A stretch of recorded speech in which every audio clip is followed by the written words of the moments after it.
Selamat sore, saudara-saudara, serta teman-teman hingga Miss Woro yang saya cintai dan hargai. Pada kesempatan hari ini, saya Cerdias Pemanda Putra, siswa kelas 11 David akan mempresentasikan mapel sosiologi.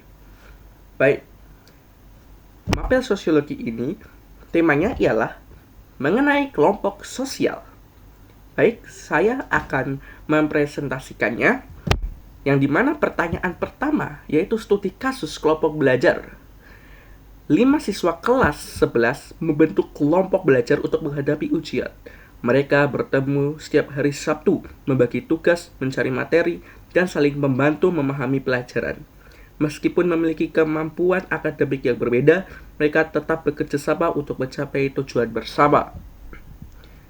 Pertanyaan dari studi kasus tersebut: apakah kelompok tersebut dapat disebut sebagai kelompok sosial? Jelaskan alasannya. Sebutkan ciri-ciri kelompok sosial yang terdapat dalam kasus tersebut. Termasuk jenis kelompok sosial apakah kelompok tersebut? Baik, saya akan menjawab menurut pemahaman yang saya dapat dan saya petik.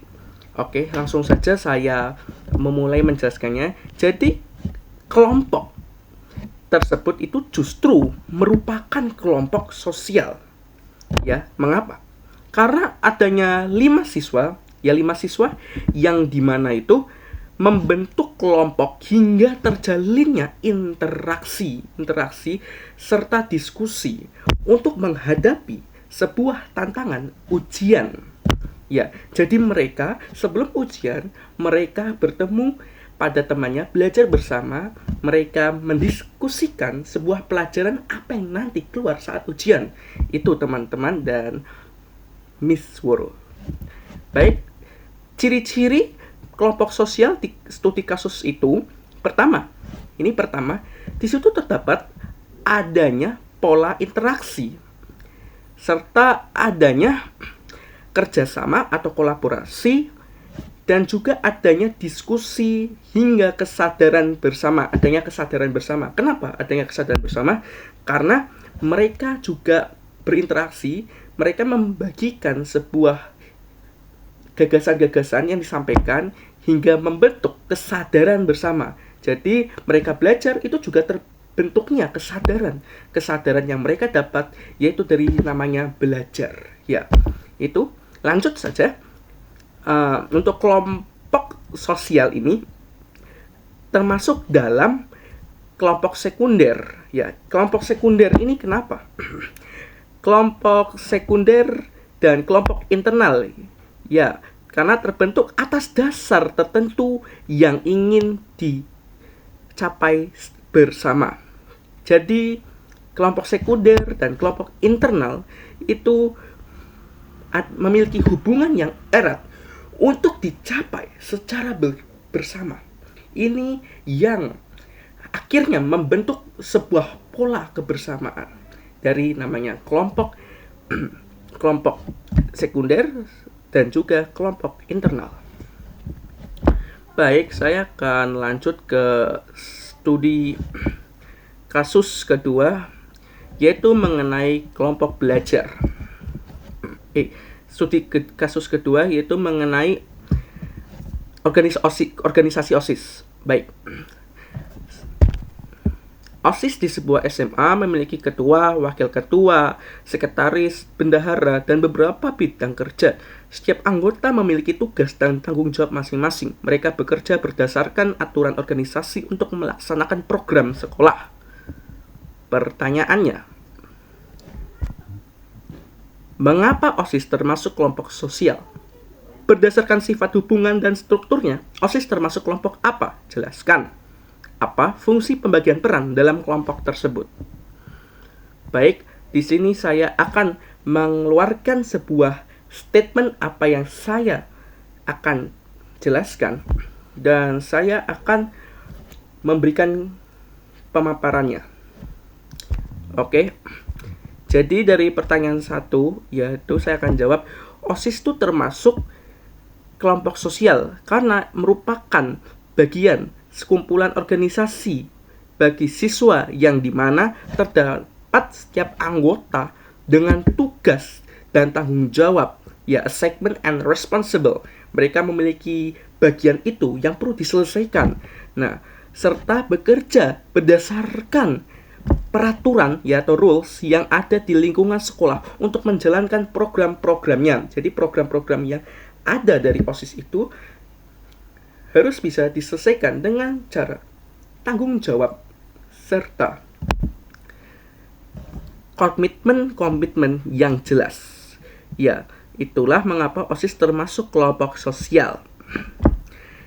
Lanjut, OSIS termasuk dalam kelompok formal yang merupakan bagian dari struktur organisasi formal di sekolah karena memiliki aturan, ya tadi saya sudah jelaskan, rules ini, aturan ini, serta tujuan, goals, ya, dan juga pengurus resmi yang dimana diatur oleh keputusan resmi pemerintah.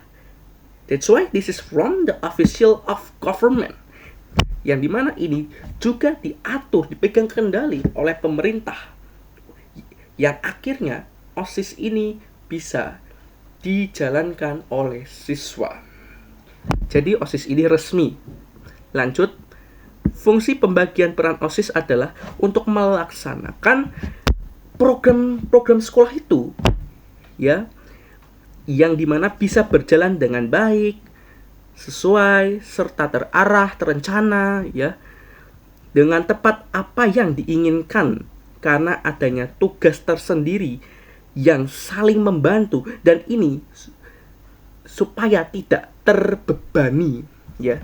Jadi adanya peran petugas OSIS ini, ya, dari ketua, wakil ketua, sekretaris, ya, dan lain sebagainya, itu untuk menyelesaikan sebuah tugasnya dan supaya tidak terbebani. Oleh sebab itulah dalam lingkungan sosial ini pasti semua ada namanya peran tugas masing-masing. Itu saja teman-teman. Jadi dari penjelasan ini mengenai OSIS, ini termasuk kelompok sosial dan fungsi peran OSIS ini sangat bermanfaat bagi kehidupan kita dalam berkelompok sosial serta sosialisasi. Itu saja. Dan saya akan lanjut ke studi kasus berikutnya, yaitu studi kasus 3 kelompok pertemanan. Sekelompok siswa sering menghabiskan waktu bersama saat istirahat. Mereka saling berbagi cerita, membantu ketika mengalami masalah, dan memiliki hubungan yang sangat dekat. Kelompok tersebut terbentuk secara spontan tanpa adanya aturan tertulis. Pertanyaannya, termasuk jenis kelompok sosial apakah kelompok tersebut? Apa ciri-ciri kelompok primer yang terlihat pada kasus tersebut? Mengapa kelompok tersebut dapat dikategorikan sebagai kelompok informasi? Informal, ya, maksudnya. Oke. Baik, saya akan menjelaskan dari pertanyaan itu tadi. Jadi, jenis kelompok pertemanan itu adanya kelompok primer, ya, yang dimana itu ditandai hubungan yang sangat erat. Ini sangat erat dari namanya kelompok primer, bersifat personal, intim, serta melibatkan emosi mendalam antar anggotanya. Jadi ketiga ini dalam kelompok primer itu berperan, ya, dalam hubungannya. Lanjut, ciri-ciri kelompok primer dari pertemanan tersebut adalah saling berbagi cerita, terus juga membantu ketika ada masalah, ya, when have a problem, they are help, ya, they wanna together, gitu. Serta adanya hubungan yang sangat erat, ya, atau dekat, ya. Lanjut, kelompok pertemanan masuk ke kategori yang dimana itu kelompoknya informal karena terbentuk secara spontan, ya, ini secara spontan tanpa struktur resmi, aturan tertulis, atau SK penugasan. Jadi mereka ini terbentuk ya dengan tidak mengikuti SK penugasan, aturan tertulis, serta struktur yang resmi. Jadi mereka ini terbentuk sendirinya, gitu loh. Karena ini merupakan pertemanan, kelompok pertemanan. Lanjut ke studi kasus berikutnya, yaitu studi kasus 4, kelompok supporter sekolah. Sekelompok siswa membentuk komunitas supporter untuk mendukung tim basket sekolah. Mereka menggunakan atribut yang sama dengan memiliki yel-yel khusus. Mereka merasa bangga menjadi bagian dari kelompok tersebut dan menganggap supporter sekolah lain sebagai kelompok yang berbeda.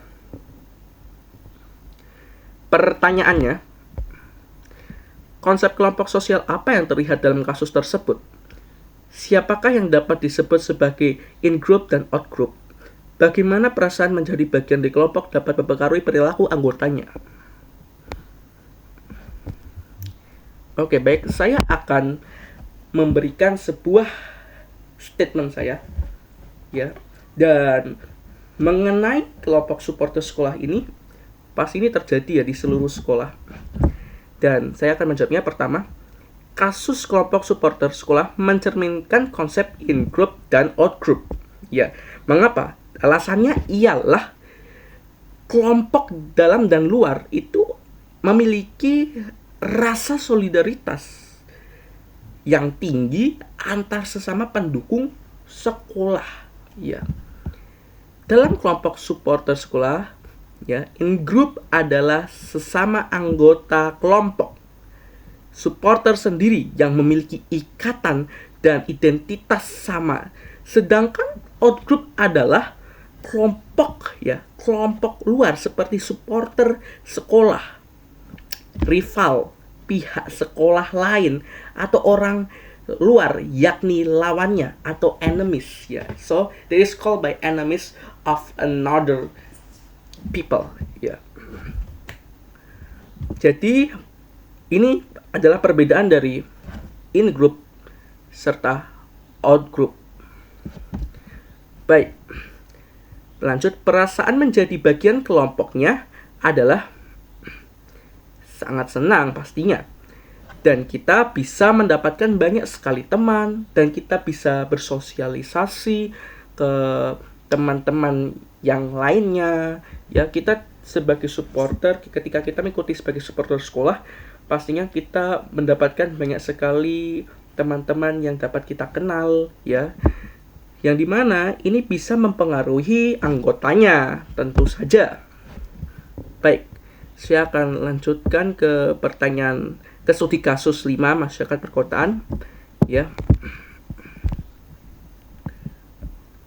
Di sebuah kota terdapat berbagai profesi seperti dokter, guru, pedagang, sopir, teknisi, dan pengacara. Masing-masing memiliki pekerjaan yang berbeda, tetapi mereka saling membutuhkan. Misalnya, seorang dokter membutuhkan jasa teknisi untuk memperbaiki peralatan medis, sementara teknisi membutuhkan jasa dokter ketika sakit.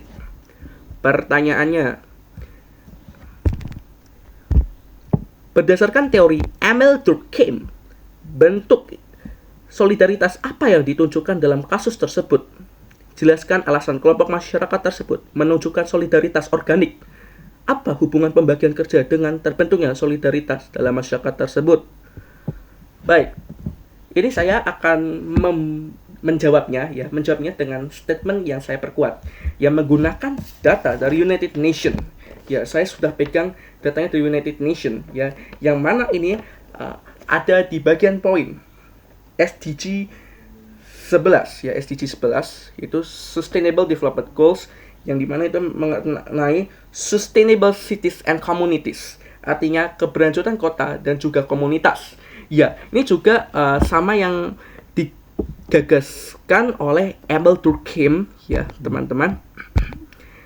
Yang dimana menurut teori Emil Durkheim, masyarakat perkotaan itu menunjukkan bentuk solidaritas organik yang dimana ini muncul karena masyarakat bersifat kompleks ya, heterogen itu, serta memiliki pembagian kerja yang tinggi.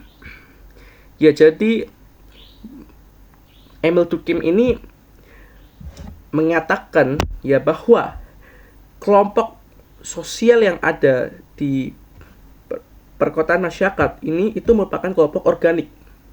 Mereka terbagi 3, yang dimana bersifat kompleks, heterogen, dan juga pembagian kerja yang tinggi.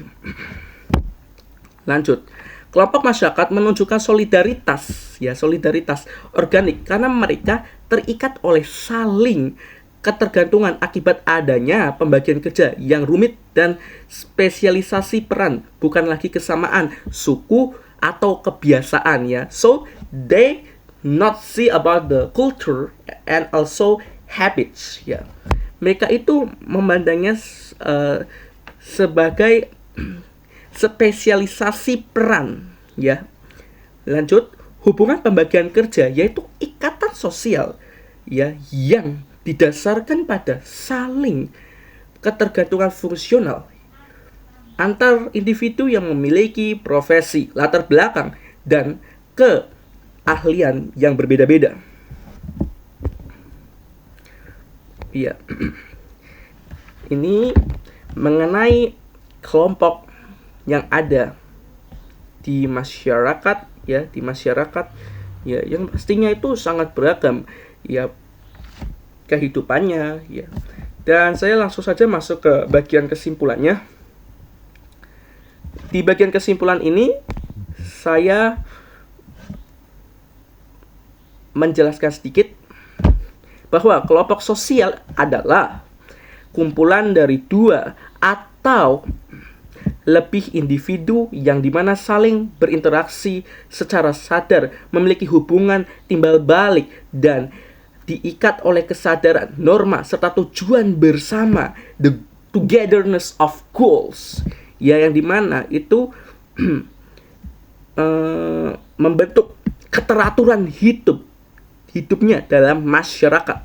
Jadi adanya kelompok sosial ini sangat berguna, yang dimana ini sudah ditegaskan melalui United Nations Sustainable Development Goals, ya, SDG, yang menyatakan bahwa adanya kelompok sosial ini bisa meningkatkan good health and well-being, yaitu kesehatan dan kesejahteraan jika kelompok sosial itu bisa terpenuhi secara baik, dan juga adanya sustainable cities and communities, yang dimana adanya keberlanjutan kota dan juga komunitas, ya, jika di dalam perkotaan tersebut serta komunitas tersebut berperan sangat baik, bertumbuh secara baik, berkembang secara baik, maka itu akan menjadi poin terpenting apa yang dikatakan dari United Nations. Ya, ini saya ambil dari SDG, Sustainable Development Goals, yang dimana ini tujuannya itu partnership ya, for goals ya, yang artinya mitra untuk mencapai tujuan. Itu saja. Dan adanya kelompok sosial ini juga untuk membentuk quality education, yaitu kualitas edukasi, serta adanya kelompok sosial ini yang perlu kita ketahui, yaitu bahwa jangan memilah-milah yang kelompok baik antara kelompok yang buruk. Ya, jadi seperti ketimpangan-ketimpangan itu jangan kita pandang sebagai pandangan yang rendah, ya, dan juga pandangan yang berbeda. Di sini kita tidak boleh melihat yang buruk, ya. Dan juga ini sudah ditegaskan melalui SDG 1, tanpa kemiskinan, no poverty. Ya, jadi adanya kelompok sosial ini, kita itu bekerja sama untuk mengentaskan kemiskinan. Ya, itu saja dari saya, Miss Woro, dan juga teman-teman yang saya hargai dan cintai. Sekian dari presentasi saya, maaf jika ada yang salah. Terima kasih.